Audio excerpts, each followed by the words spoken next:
Coldplay frontman Chris Martin will dodge cooking Christmas dinner after burning toast so badly that firefighters turned up. And the singer admitted the same thing happened when he tried his hand at pasta. Chris, 44, admitted, "I'm not a great cook. I've cooked twice in the last 10 years and both times the fire brigade came." His confession came when he joined BBC Radio 2's Joe Wiley to discuss festive plans.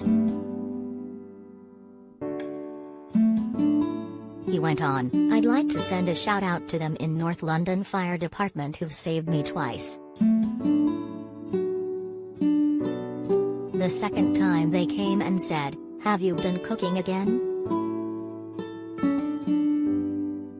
When Joe, 56, asked him what he was attempting, Chris sheepishly replied, "Pasta and toast." "I said I'd cook dinner, but then I got distracted and went to work on a song and then forgot until..." Chris, who had daughter, Apple, 17, and son, Moses, 15, with his ex-wife Gwyneth Paltrow, 49, said he would spend the day with his kids. But he said he was still in the dark as to whether his girlfriend, 32-year-old actress Dakota Johnson, would be joining them. He explained, "I'm waiting to be told where to be. My kid's mum and my partner are really good at it, Christmas, so I just pay for what I'm told to pay for. That's it."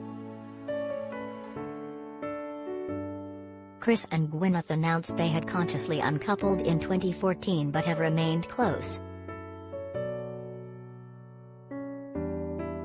He started dating 50 Shades of Grey actress Dakota in 2017, while Goop founder Gwyneth went on to marry American TV producer Brad Falchuk, 50, the following year.